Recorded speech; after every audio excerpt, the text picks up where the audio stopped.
Kasih karunia dan damai sejahtera Allah Bapa kita dan anaknya Tuhan Yesus Kristus menyertai saudara. Amin. Shalom, saudara-saudari yang terkasih di dalam nama Tuhan Yesus Kristus. Senang bisa menyapa saudara di tempat saudara berada hari ini. Dalam dimensi yang berbeda tetapi dalam dunia yang sama. Sebagai insan yang diciptakan untuk Tuhan, sebelum kita melakukan rangkaian aktivitas kita pada hari ini, marilah kita mengawalinya dengan mendengarkan firman Tuhan. Renungan kita pada hari ini tertulis di Kejadian 2 ayatnya yang ketiga. Demikian bunyinya. Lalu Allah memberkati hari ketujuh itu dan menguduskannya, karena pada hari itulah Ia berhenti dari segala pekerjaan penciptaan yang telah dibuatnya. Demikian firman Tuhan.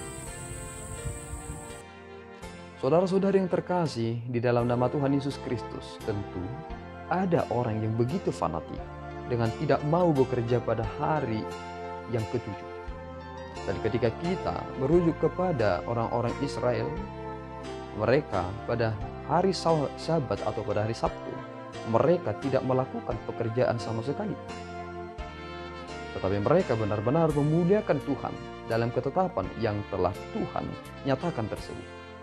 Dan sebenarnya ketika kita merujuk kepada hukum Taurat yang keempat, sebagaimana ketetapan itu telah dinyatakan oleh Allah kepada Musa, ternyata itu menjadi hukum yang mengikat tentang seluk-beluk tentang pekerjaan manusia. Sehingga ketika seorang budak bekerja, dia memiliki kesempatan untuk beristirahat dalam satu hari. Ketika ia bekerja 6 hari, maka dia memiliki kesempatan untuk beristirahat dan memulihkan kekuatannya kembali pada hari yang ketujuh tersebut.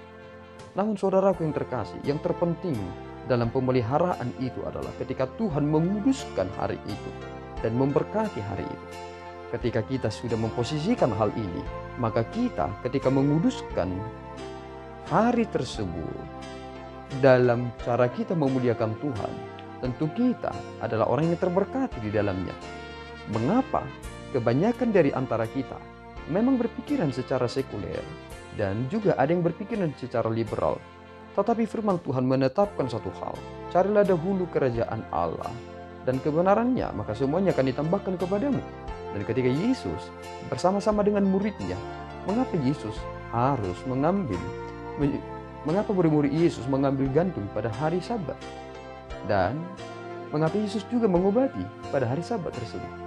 Ternyata ketika kita melihat kepada rujukan itu, ketetapan itu, Tuhan tujukan kepada kita untuk menjaga hubungan itu tetap sistematis dan tidak berubah-ubah dan menjadi sebuah ketetapan yang mutlak dalam cara kita memuliakan Tuhan dengan sungguh-sungguh. Sehingga ketika murid-murid Yesus berada bersama-sama dengan Yesus Kristus, itu menjadi situasi yang berbeda. Mengapa? Karena Tuhan sendiri berada di sana. Dan penggenapan tentang hukum Taurat telah digenapi di dalam Kristus.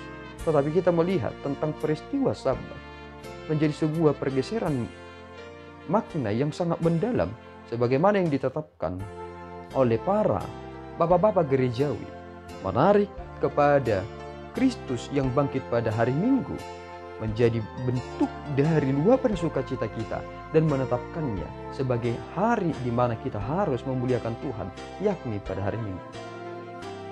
Saudaraku yang terkasih, hari pertama menurut orang-orang Israel adalah ditetapkan pada hari Minggu, sehingga hari yang ketujuh adalah hari Sabtu atau Sabat.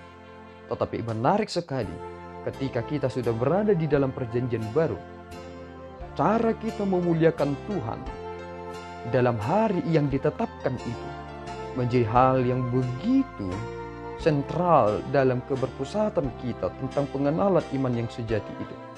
Ketika Tuhan menguduskan, memberkati hari ketujuh itu dan menguduskannya, mengapa Tuhan melakukan demikian? Karena pada hari itulah Ia berhenti dari segala pekerjaan penciptaan yang telah dibuatnya itu.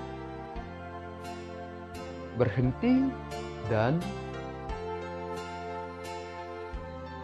dari segala pekerjaan penciptaan yang telah dibuatnya tersebut.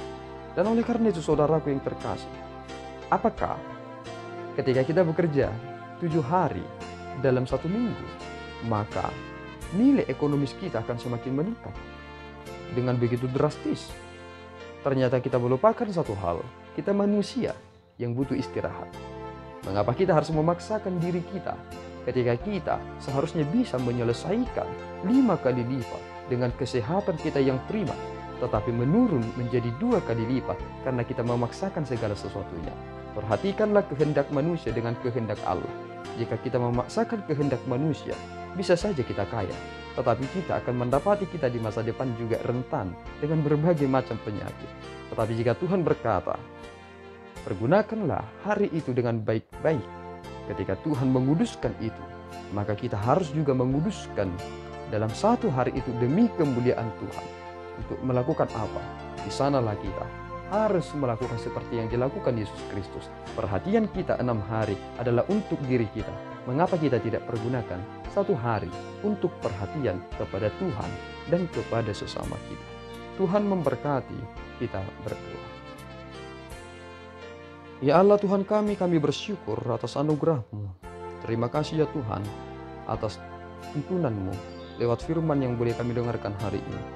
Dimuliakanlah nama-Mu Bapa dalam hari-hari yang Tuhan telah tetapkan, sehingga kami senantiasa mensyukuri berkat-berkat Tuhan, mencukupkan apa yang boleh kami harus lakukan dalam ketetapan hari yang boleh harus kami kerjakan dengan baik, dan 1 hari kami khususkan untuk memuliakan Engkau saja. Ampunkan Tuhan kekurangan kami dan ketidakmampuan kami dalam memelihara segala sesuatunya, menganggap bahwa semuanya adalah realitas kehidupan yang boleh kami lakukan dengan biasa-biasa saja. Ternyata kami telah jauh dari apa yang dinamakan mengasihi dengan sungguh-sungguh. Ampunkan dosa kami Bapa, dalam Kristus kami telah berdoa dan mengucap syukur. Anugerah Tuhan kita Yesus Kristus, kasih setia Allah Bapa, dan persekutuan Roh Kudus menyertai saudara. Amin. Tuhan Yesus memberkati.